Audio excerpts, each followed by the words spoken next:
Nggak ada ya, baik. Wa an Aisyata radhiyallahu anha, dan dari Aisyah radhiyallahu anha ya, salah satu istri Nabi yang terkenal sangat kritis ya, cerdas, ini beliau ya, itu Aisyah.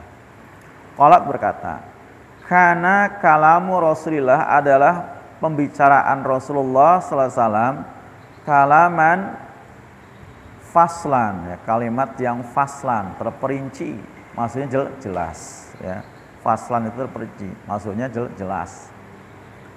Jelas ya, terperinci, ya bahamuhu, dapat memahaminya. Jadi kalau tadi kan ada kata yubhamu, tutubhamu, hatta tubhama, itu bentuk pasif ya. Kalau di doma awalnya, di fathah sebelum akhir. Tapi kalau yabhamu ya, fathah awalnya dan doma sebelum akhir, ini bentuk aktif ya, beda maknanya, bukan dipahami tapi memahami ya, memahaminya. Itu beda di situ ya. Ya, apa tadi saya ulang.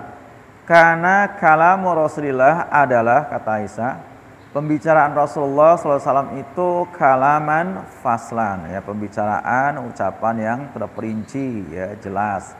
Ya bahamuhu, memahaminya siapa, kuluman, setiap orang, yasma'uhu, yang sedang atau akan mendengarkannya. Rawahu Abu Daud, hadits Imam Abu Daud. Nah, Rasulullah pasti ya Pak, karena Nabi juga terkenal sebagai apa?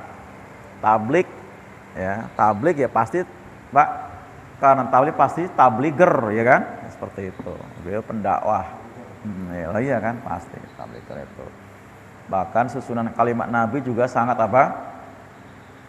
Indah ya, indah ya, susunan Nabi itu indah, indah kalimatnya itu indah. Itu pokoknya dari sisi puitis, sisi puitis, apa, pokoknya luar biasa susunan kalimat Nabi itu. Makanya kan dalil-dalil yang kita baca hari ini kalimat-kalimat yang fushah. Yang fushah itu berarti apa? Kalimat yang apa? Yang bagus ya, yang bagus. Ya, fusah itu juga berarti kalimat bahasa-bahasa yang resmi, Pak, yang resmi. Bukan bahasa-bahasa yaumiyah. Ya, bukan bahasa-bahasa harian, ya, bukan bahasa-bahasa slangker, tidak ya, tapi bahasa-bahasa yang fusah. Bahasa yang fusah itu. Jadi itu yang dipilih oleh Rasulullah SAW. Maka apa namanya? Rasulullah itu ketika berbicara bisa dipahami oleh semua kalangan, karena Nabi bisa meracik, meramu dengan kalimat-kalimat yang tadi, yang sesuai dengan objek dakwah. Ibarat ini Bang Adek, ibarat kita nyajiin ya, buah-buahan apa misalnya apel, di situ yang mau disajiin ada balita, ada anak muda, ada nenek-nenek gitu kan. Nah, kira-kira biar bisa dinikmati oleh semua kalangan seperti apa, Pak? Kalau kita kasih buah gelondongan, Pak, itu si balita paling buat mainan, dipikir bola gitu kan. Loh ya kan, gigit juga dia belum kuat. Yang muda, yang muda namanya juga muda, giginya masuk. Nah, yang nenek-nenek, kakek-kakek, bingung juga dia, mau diapain gitu ya. Disesepin, ya kan. Nah, tapi dengan apa namanya? Cerdas, si penyaji akan siapkan yang bagaimana supaya bisa konsumsi semua kalangan, dari kalangan balita sampai manula, dicus. Kalau dicus semua doyan. Bayi bisa menikmati, anak muda juga seneng banget, orang tua juga mudah ya. Kenapa? Karena itu dari ramu. Gunakan teknologi berarti kan? Teknologi apa? Tadi mengejus tadi. Artinya ada cara. Ya. Ya itulah ilmu mantik, itu namanya ilmu retorika. Sekarang yang populer istilahnya public speaking ya, itu yang populer. Nah Bang Ade tuh udah ngikut ya public speaking 3 hari waktu itu di Lampung ya. Itu seperti itu public speaking. Jadi imam cerita. Jadi setelah imam pernah mengikuti public speaking, itu katanya memang beda banget ya. Gitu. Beda banget seperti ini, penting juga. Ceritakan imam waktu itu ya. Dulu kan orangnya Itu kan imamnya kan pendiam, imam itu orangnya pendiam. Pernah waktu imam datang ke tempat saya ini suaranya cemeng gitu kan. Waktu itu datang ke tempat saya ini orangnya cemeng. Jadi kalau bicara kayaknya orang juga gimana gitu ya, seperti itu. Nah, tapi kalau dengan setelah belajar itu, dia belajar dengan ilmu tadi public speaking. Kalau dalam di pesantren itu namanya ilmu mantik, Pak. Iya, mantik katanya, ilmu bicara itu. Nah, udah berubah. Karena sudah belajar tadi, itu belajar. Itu ya. Itulah para nabi. Makanya ketika Nabi Musa merasa ada kelemahan, doa, Robbis rohli sodri wa yassirli amri wahlul 'uqdatam min lisani yafqahu qawli, gitu kan?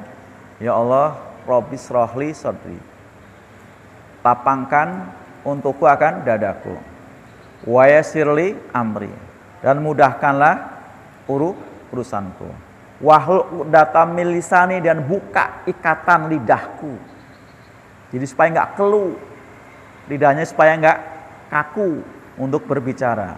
Yafqahu qawli, agar dia paham dengan ucapanku. Nah, doa ternyata Allah memang kemudian di ujung lagi kan, jadikan Harun saudaraku sebagai wazir gitu kan, sebagai wazir pembantuku. Nah, ternyata Allah tadi pilih yang kedua tadi. Artinya jadikan diangkat Harun sebagai juru bicaranya. Memang Nabi Musa tahu kalau Harun itu tadi kalau bicara cakap bagus ya dalam berretorika. Itu akhirnya Harun sebagai penceramahnya siapa? Nabi Musa alaihissalam. Karena memang kan harus nabi kan semua harus tablik, ya kan, harus menyampaikan. Nah, kalau bicaranya memang kurang jelas ya karena apa tadi, Pak? Cadel katanya kan, cadel seperti itu. Kalau imam bilang sama waktu itu di rumah saya, Pak, dengan Ustaz Mulyoto waktu saya suaranya cemeng, dia bilang, cemeng tuh cemeng. Ya kayak gitu imam suaranya kan, seperti itu. Tapi tadi diolah terus kan dengan public speaking, ya, dengan mati kan bagus, luar biasa kan, seperti itu. Nah, itu. Nah, ini ya, jadi penting ya. Tadi apa tadi? Doa juga, doa. Tadi doa dipanjatkan terus tuh, Pak. Doa terus tuh, Pak, doa itu. Saya termasuk orang pendiam, saya juga pendiam. Jadi waktu saya bilang saya menjadi mujahid dakwah, kata orang tua saya, mana bisa kamu orang yang pendiam gitu kan. Betul itu, Pak. Betul, malah bisa kamu orang pendiam gitu. Tapi latihan. Orator pertama di dunia itu kan, Pak, ya selain Bung Karno ya, itu latihannya di mana? Di pinggir pantai sambil mulutnya kasih kerikil, berteriak-teriak dia. Berteriak-teriak. Sampai akhirnya lidahnya apa? Nggak keluh tadi. Saya gitu, Pak, saya kalau di Lampung, saya lagi nyari kayu apa, saya naik ke pohon yang tinggi, ya mulut saya kasih apa, saya sambil kayak ya ceramah aja sendiri, dia di hutan gitu, Pak, teriak aja gitu. Karena saya kan orangnya juga agak sedikit apa namanya, gagap gitu kalau ngomong kan, suka nyerimpet gitu kan, ya latihan gitu kan, latihan. Nah itu masih mending, Pak, kalau kita latihan, kalau berani latihan depan kaca, nah itu, kalau kita sudah berani latihan depan kaca itu udah top, berani nggak depan kaca? Depan kaca itu latihan itu, depan kaca. Kita akan ditonton diri kita sendiri itu pasti perasaan malam-malam depan kaca itu. Berani kan, sambil teriak-teriak gitu bicara gitu. Ya seperti harus latihan semuanya kan, nggak ujuk-ujuk bisa, ada latihannya. Tapi kan sekarang ada yang berbicara di podium, ada yang berbicara di podium juga. Iya, ya tergantung gitu kan. Nah, ada yang memang kalau tabliger gitu kan ya seperti itu. Nah, kayak imam sendiri kan saya kan sebagai pendidik ya bagus kita lagi ngasih kajian-kajian itu. Tapi untuk sebagai ceramah panggung ya kan ya seperti itu kan. Nah, ya beda-beda ya orang seperti itu, beda-beda. Gitu. Jadi beda-beda seperti itu. Nah, semua juga tadi ya, orang ada kelebihannya, ada kekurangannya seperti itu ya. Nah, gitu. Tapi ya tadi, kalau kita sudah ngerti kekurangannya, tinggal kita apa? Latihan, doa tadi, Pak, doa seperti itu. Saya termasuk orang kan nggak senang bicara kan, Pak, nggak suka bicara saya kan. Kalau nggak suka bicara tuh, nggak suka bicara itu. Tapi kalau diminta bicara ya bicara, gitu ya seperti itu. Jadi bisa. Lanjutkan, Pak.